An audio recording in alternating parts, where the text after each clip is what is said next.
I recently returned to the Long Dark for the first time in over a year because I was making a video called Why Do We Like Survival Games? To my surprise, I found that the developers had added a new difficulty mode, even harder than Interloper, called Misery. Misery is a lot like Interloper mode, except you also have to deal with permanent afflictions given to you periodically. I decided I wanted to give this new difficulty a shot and record my journey of attempting to get the achievement Broken Body, which requires you to survive 46 full days in Misery difficulty.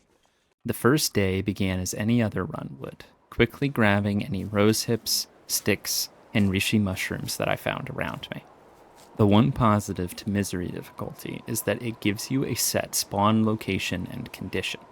You always spawn at 11 a.m. in Pleasant Valley, near the Draft Dodgers cabin.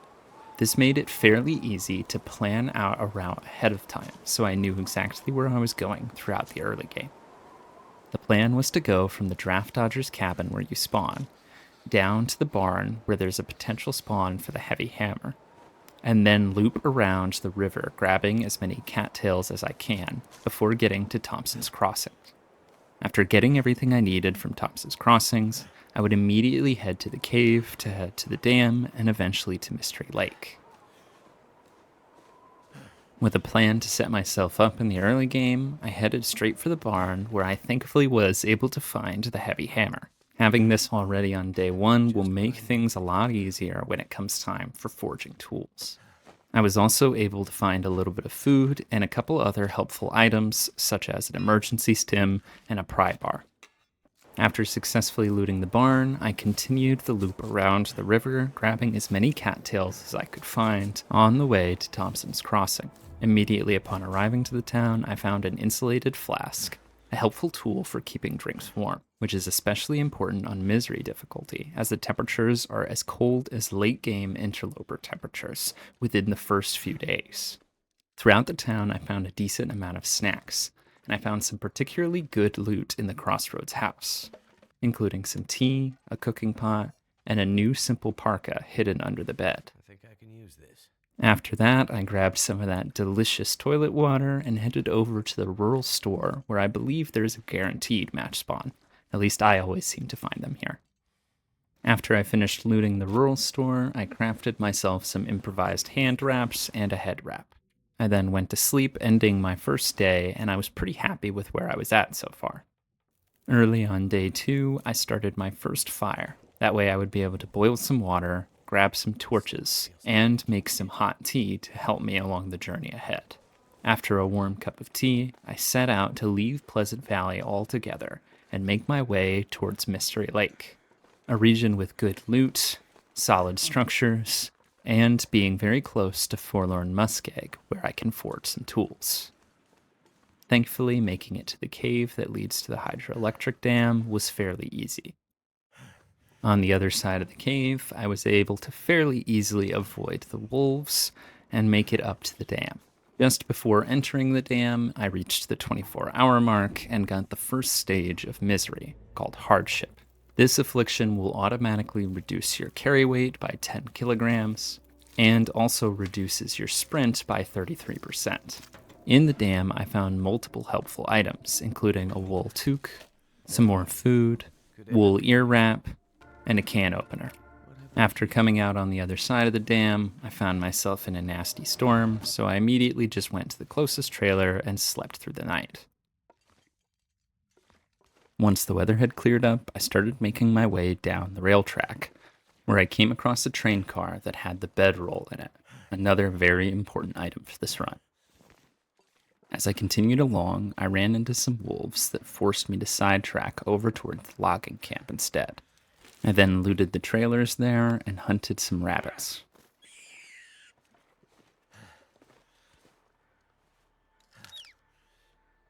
Near the isolated cabin, I found another frozen deer carcass, which if I was able to harvest, would allow me to eventually make the deerskin boots, as I had already collected another hide earlier. By the time I was done harvesting the deer, a thick fog set in, but thankfully I was still close to the cabin and was able to easily find my way there. Once I was safely at the cabin, I dropped all of my guts and hides to begin curing and then slept through the night. I left on day 4 to begin heading towards the trapper's cabin, making a quick stop at the hunter's blind along the way. Before long, I made it to the trapper's cabin, which I planned to make my primary base of operations for this run. Inside, I found some pretty decent loot, most notably a storm lantern and a hacksaw. I spent most of the rest of the day laying down items and organizing this as my new base, before sleeping through the night until day 5. Early in the morning on day 5, I ran out to the nearby cave to collect some coal. I wanted to make sure that I would have enough for my forge run within the next few days. Once the sun came out, I hunted a few more rabbits, before making my way towards the camp office. When I got there, I cooked up some rabbit and found not just 1, but 2 boxes of herbal tea. By this point, I was beginning to wonder if the loot tables were more favorable during Misery, as this run was beginning better than most of my interloper runs. I began day 6 by breaking down the workbench in the camp office to get some scrap metal. With that scrap, I was finally ready to head to Forlorn Muskeg and start forging some tools. When I first got into the region, I followed the train tracks all the way down to the poacher's camp. I found a few helpful items there, as well as some more coal to fuel the forge. I then slowly started making my way towards the old Spence family homestead, but towards the end ran into a group of wolves and decided to just pop my flare, rather than try and escape them without it. The flare allowed me to get the rest of the way there safely and begin the fire in the forge. I also found another parka and some lantern fuel there. I started by forging some arrowheads while boiling water so that I would have enough water with me for my whole trip to the forge. I then went on to craft both the hatchet and the knife, and then slept through the night. During the next day, I got the affliction Frigid Bones, which lowers your overall body temperature and makes it take longer to warm back up. Like any good Canadian family, the Spences kept their most prized possession in their safe, maple syrup. The weather was bad for quite a while, so even once I was done forging, I stayed by the warmth of the forge until it was the opportune time to start making my way back to Mystery Lake. Though the bad weather made the forge trip take longer than I had hoped, the positive was that I knew I wouldn't have to worry about cabin fever for a while, as I had been outside for 3 days straight. Once I made it back to Mystery Lake, I headed back to the camp office and rested there for the night. On day 10, I set out to loot the fishing huts and cabins around the lake. I didn't find too much of note there other than an ice fishing skill book. I also collected some other natural resources before returning to the camp office to rest for the night. I spent day 11 wandering around looking for maple and birch saplings so that I would be able to make a survival bow and arrows. On day 12, I returned back home to the trapper's cabin, and I laid out all the saplings and other items that I had that I needed to cure. After that, I spent the rest of the day working on crafting some rabbit skin mitts. In the morning of day 13, I finished crafting the rabbit skin mitts and also began crafting some deerskin boots. I then spent the rest of the day hunting rabbits and continuing to work on the boots.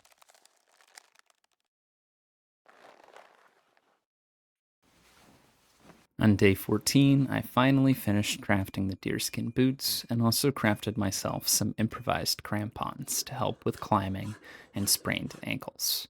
By this point, I had developed cabin fever risk, but I had a plan to go on a little excursion that would eliminate that cabin fever risk and help me kill some time while I waited for the maple and birch saplings to cure. That evening, I started making my way towards the mountain town region, planning to spend the rest of the night in a cave down here that would allow me to rest and get my fatigue back while also eliminating that cabin fever risk. Once I made it to the bottom, I went to the nearby cave to rest a few hours at a time to make sure I didn't accidentally freeze to death. Once I was warmed up and it was a bit later in the day, I left to climb back up the other side of the valley.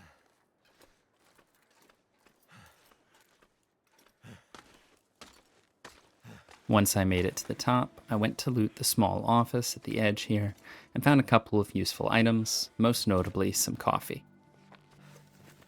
After staving off the fatigue with a warm cup of coffee, I started making my way down towards the gas station. Inside, I found a pretty good amount of snacks to hold me over while I continued to loot the rest of the town. As I made my way into the town of Milton, I started going into the houses one by one to grab whatever loot I could find in them. Mostly what I found was a bunch of snacks, but I also found some matches in this car's glove box. Most of the other houses didn't have that much of note, but the credit union had pretty good loot, both in food and some new clothing. After I was done looting the credit union, I went over to the main Milton house, where I found a couple of really important items. First, I found some combat pants, and I also found the magnifying lens. Over encumbered after all that looting, I finally went to sleep. The morning of day 16, I made myself some coffee before I set out for the return journey to Mystery Lake. So far, this had been a massively successful excursion, getting a couple of better clothing items, as well as a ton of matches and the magnifying lens. Because of this, I was pretty sure I would be able to make as many fires as I needed for the rest of the run.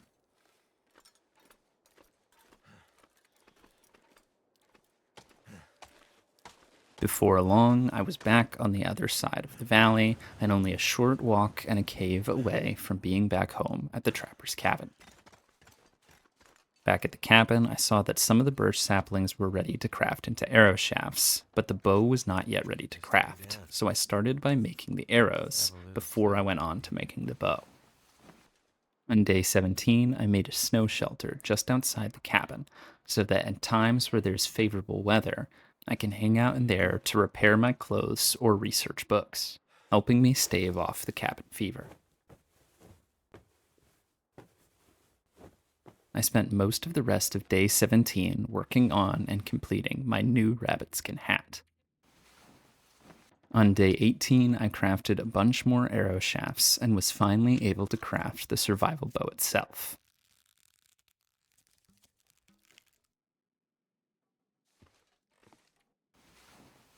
On day 19, I went out hunting, starting with a couple of rabbits near the cabin. I also found a bear near the cabin that I lured towards me by throwing rocks, and then hit him with an arrow before running back inside.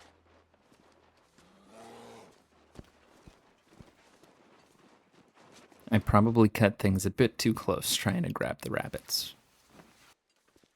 On day 20, I set out hoping to find the bear having bled out after the arrow I hit him with.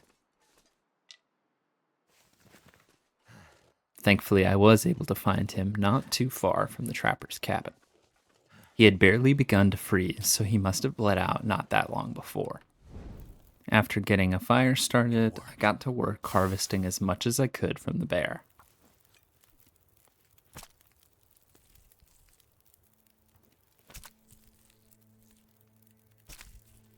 The harvesting process took pretty much all day, so I returned back to the cabin and dropped off everything I found.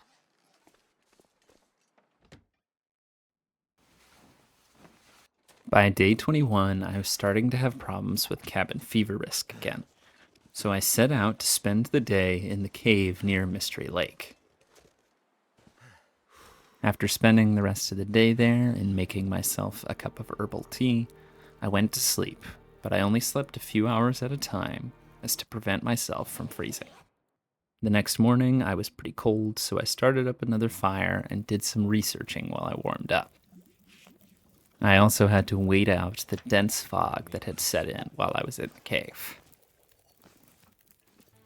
Eventually, once the fog lifted, I went out to go hunting, where I got my first shot on a deer. After a while of chasing him, he thankfully bled out pretty close to the camp office. I spent the rest of the day harvesting that deer and cooking the venison before heading back into the camp office to sleep for the night.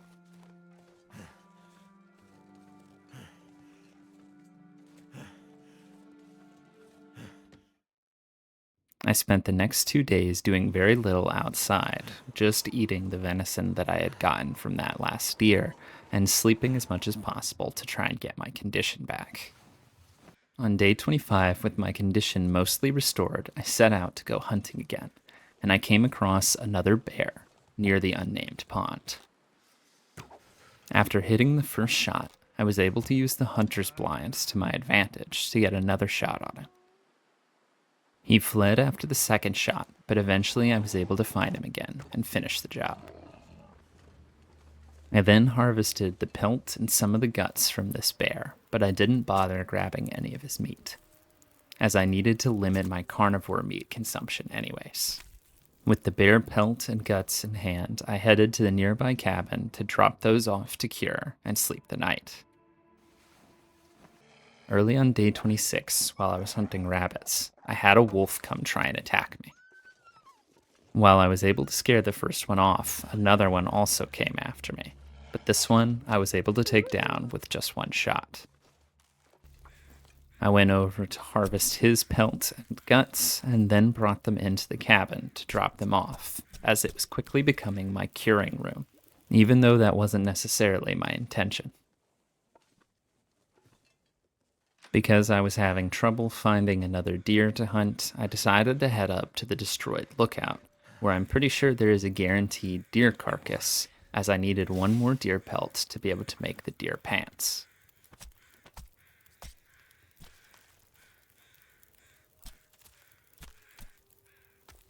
After harvesting what I needed from that deer carcass, I began to make my way back down the mountain to the cabin to drop the stuff off to cure.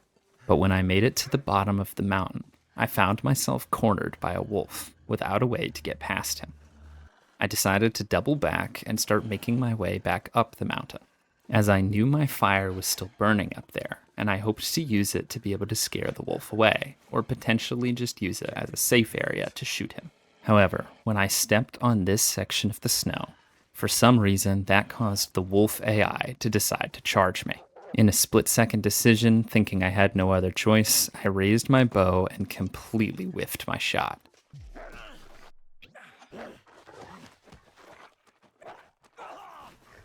Although I was technically able to push the wolf off in the struggle, I did not have enough time to get to my emergency stim before dying of blood loss. And so just like that, a very promising run was ended in one moment from one mistake. But I refuse to give up that easily.